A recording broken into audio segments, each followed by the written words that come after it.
Hey guys, Blazen here, and today, in this video, I want to talk about Splitgate 2 and the latest alpha build I played.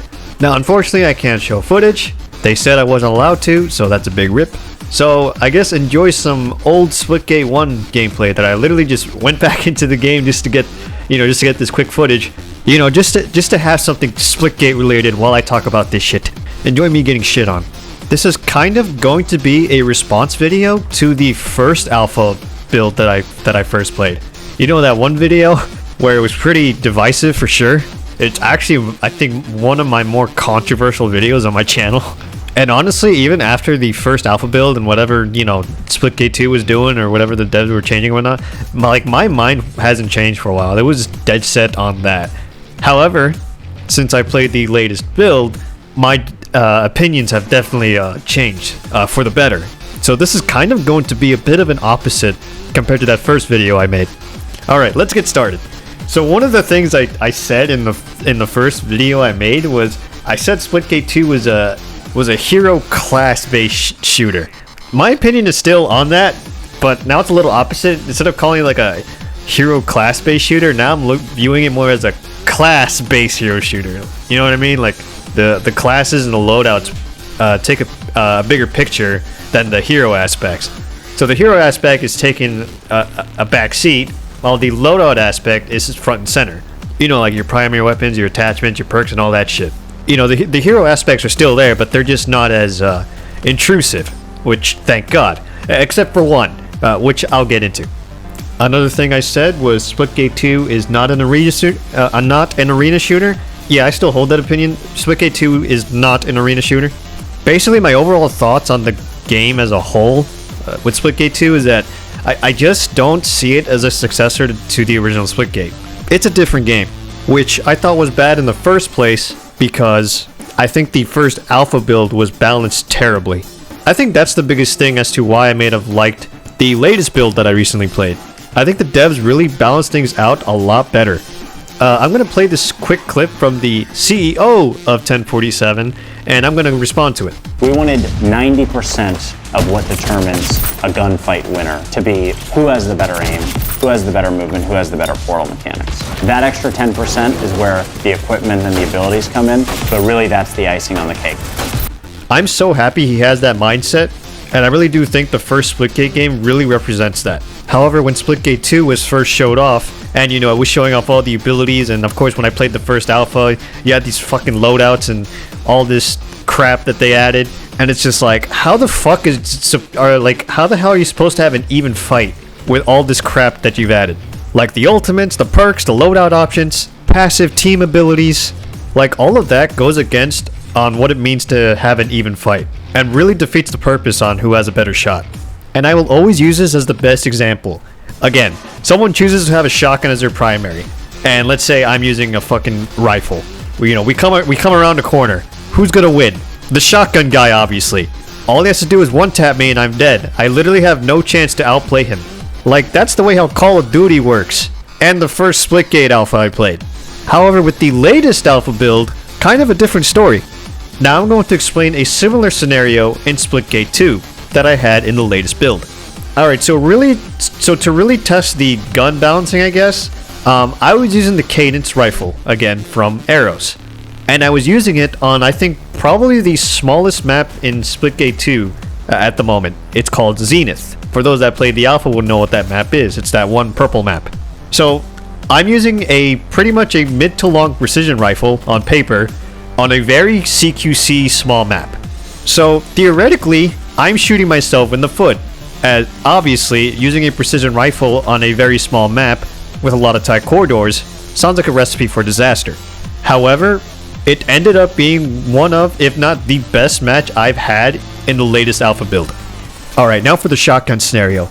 So, once again, I'm using the Cadence rifle, and my opponent was using, I think it's called the Blitz auto shotgun from Arrows. Blitz has a full auto shotgun as a loadout option. It's really fun to use, by the way. I've used it myself. So I'm using Cadence, my opponent's using the Blitz, we're coming around the corner, and, he ends up winning. However, the thing to take away is that I was able to get him one shot. Like, my opponent was at 1 HP, essentially. And if I had hit a headshot, I probably would have killed him before he would have killed me with his auto shotgun. And I'm talking point blank range. I'm using a precision rifle. He's using a full auto shotgun.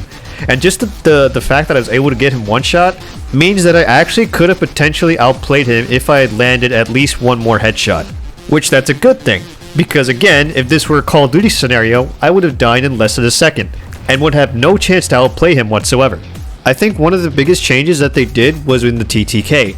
Apparently in the very first alpha, it was really fast.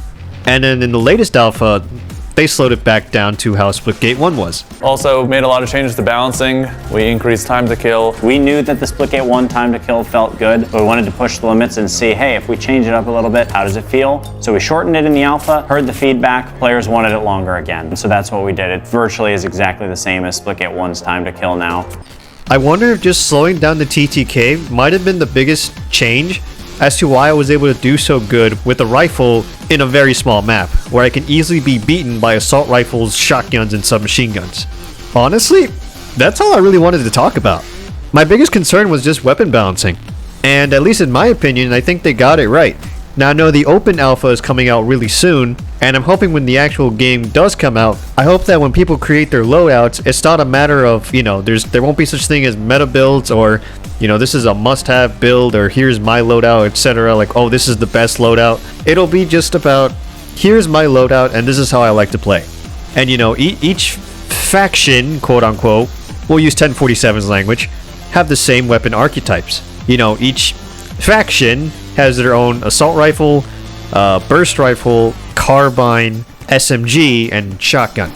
And each faction has their own secondaries. They have your standard pistols, they have burst pistols, and then they have essentially magnums or hand cannons. Now I think my only concern when it comes to the guns is the rapid fire attachment, which obviously can increase the TTK of a gun. I'm kind of worried that if that's an attachment that seems to be universal for every gun except maybe the pistols, that pretty much might be the only must-have attachment on every gun. And then when it comes to the perks don't seem that intrusive. They seem, fine. They're like little extra playstyle preference things, but I don't think they really give you a like significant inherent advantage. It's just a playstyle thing, it seems like, so that's good. And then when it comes to the factions themselves, the only faction I still have beef with is Meridian, which if you don't know what Meridian does, it basically has wall hacks. And every time I see Meridian pulls the fucking wall hack shit, it gives me PTSD back to Halo 4's Promethean Vision. And then the Sabrask wall, at least as of right now, I don't have too much beef with it. It's just a nuisance, but all you have to do is just disengage and just not shoot at him. Or if there's a portal behind him, you can try and portal and shoot behind his back or from the sides. And then Eros, once again, is the least offender. All you do is move fast, and thank God they removed the overshield effect whenever you activate Eros' rush ability. That was a bit overkill, so I'm glad they removed it. And we also changed the way that factions perform as well. We saw that everyone gravitated towards Eros, everyone loved Eros, everyone thought Eros was OP. And so we've made some changes to try to buff the other factions and nerf Eros a little bit. Overall, the way how I'm looking at Splitgate 2 now is like a better balanced Call of Duty. Like Call of Duty without the bullshit, I guess. And with a skill gap. While still staying on the topic of guns, I do want to talk about the automatics for a little bit.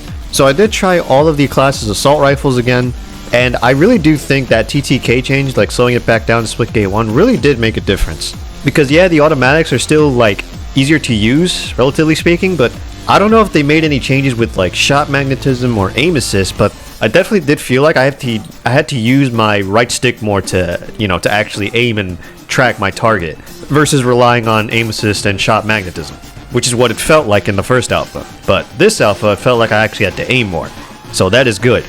I also did try Meridian's new Hyperline, I think is what it's called.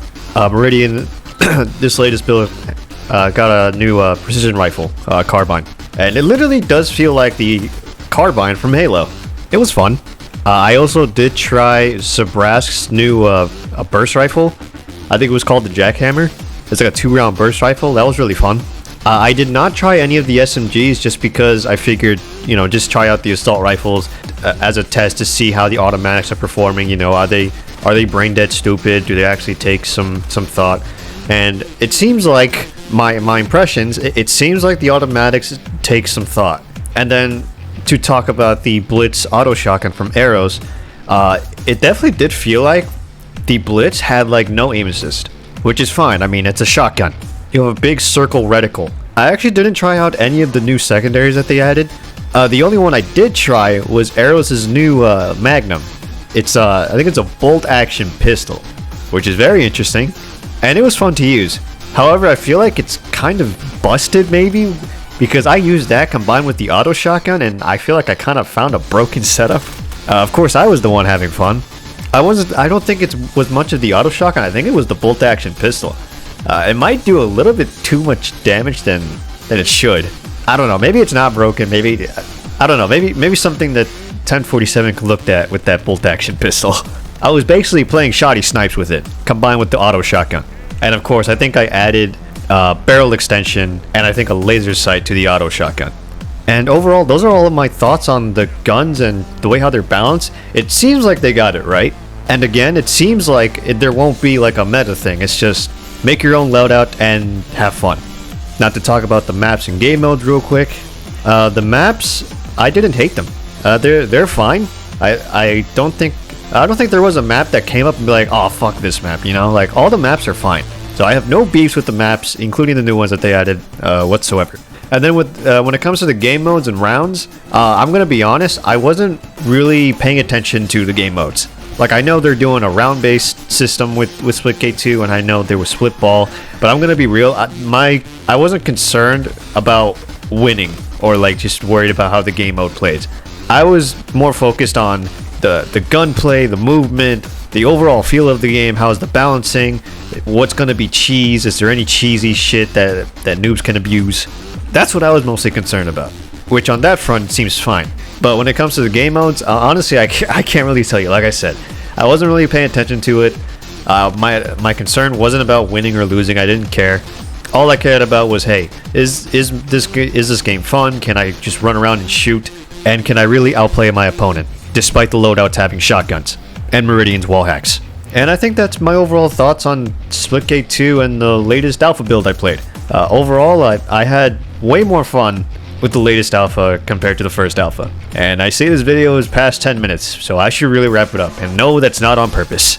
If you enjoyed the video, please leave a like.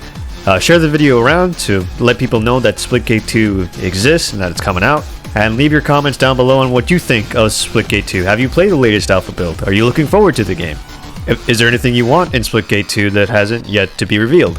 Post those comments down below. And until next time, peace.